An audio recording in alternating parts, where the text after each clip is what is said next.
کیا اندازہ آپ کا؟ گھبراؤ نہیں، باقی بھی تمہیں جیسے اللہ کو راضی کرنے کے لیے ایک آواز آئی ہے ابھی، لیکن قرآن پاک میں ایسا ذکر کہیں نہیں ہے۔ عذابًا علیما وَيَسْتَبْدِلْ قَوْمًا غَيْرَكُمْ، فرمایا تم نہیں بندے کے پتر بنو گے تو پھر تمہاری جگہ کسی اور کے ہاتھ میں اسلام کا پرچم پکڑا دیں گے۔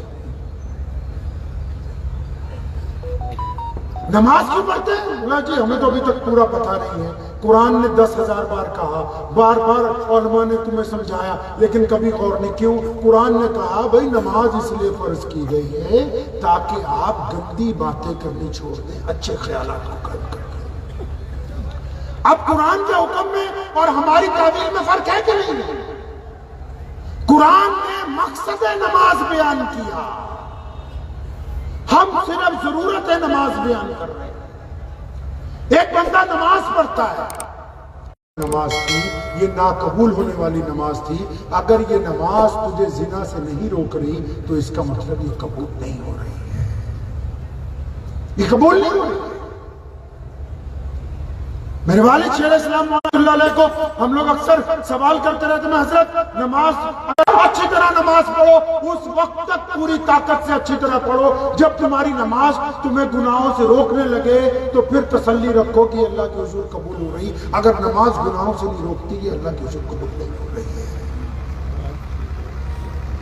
اللہ کریم چاہتے ہیں کہ بندہ نمازی جو ہے میرے اپنے رب کی پابندی کرنے والا ہو، یہ نمازی بھی ہے زناکار بھی ہے، نماز بنائی اسی لیے کہ اچھے لوگ تیار ہوں گے۔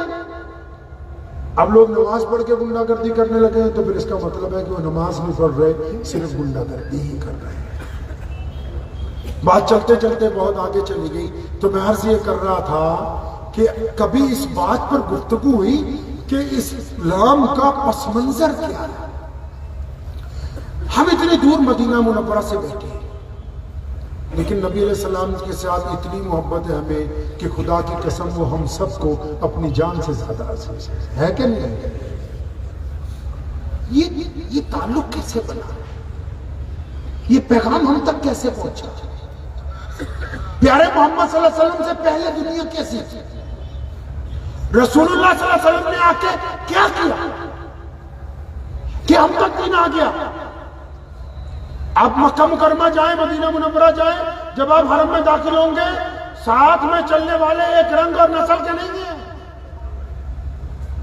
اتنی کائنات سے مخلوق آ رہی ہے، آپ کو پتہ لگے گا کہ میری دائیں طرف اسپینش چل رہا ہے، اس کے آگے جرمن چل رہا ہے، اس کے آگے فرینچ چل رہا ہے، اس کے آگے ملیشین چل رہا ہے، اس کے آگے انڈونیشین چل رہا ہے، اس کے آگے کوئی بھارتی مسلمان چل رہا ہے، اس کے آگے کوئی بنگالی چل رہا ہے، ساتھ میں چلنے والے ایک صف میں کھڑے ہونے والے ایک زبان بولنے والے بھی نہیں ہیں، اتنے لوگ وہاں روزانہ جاتے ہیں۔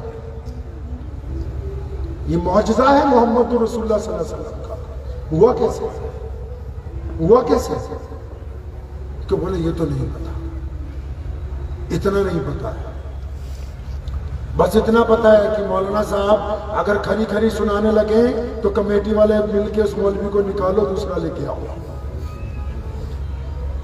بس اتنا پتا ہے کہ اگر سچی ستھری بات امام خطیب جمعے میں کر دے تو فوراً صدر صاحب اس کو ایک جاہل بتانے کے لیے جا رہا ہے ایک عالم کو، وہ سمجھائے گا کہ تم اسلام کی کیسے بیان کرو گے جمعے کے دن، وہ سمجھائے گا اس کو۔ انہی نتائج کی وجہ سے اسلام کے ماننے والے جو ہیں آج اسلام سے دور ہیں، اور غیر مسلموں نے کہا کہ ہمیں تو لگتا نہیں کہ آپ مسلمان ہیں۔ آئے 1450 سال پیچھے چلتے تصور میں جائے، مکہ ہے، نبی علیہ السلام کی ولادت ہوئی، اس دور میں اگر کسی کے گھر بیٹی پیدا ہوتی ہے تو باپ اس بیٹی کو اٹھاتا ہے، جا کے ریت میں دبا کے آتا ہے کہ کسی کو داماد بنانا پڑے گا۔ آپ نے اتنی بات تو سنی ہوگی نا؟ ارے سن رکھی ہے نہیں؟ تو مکے میں ایک دوسرے کو لوگ قتل کرتے تھے، یہ بھی سن رکھی ہے نہیں؟ ارے بولیے، اس سے آگے کچھ سنا ہے؟ سنا ہے؟ ایک بات آپ کو کہتا ہوں، مجھے مولویوں نے نہیں کہی، میں اپنے تجربے سے آپ کو کہتا ہوں۔ آپ اپنے امام کو کیا تنخواہ دیتے ہو؟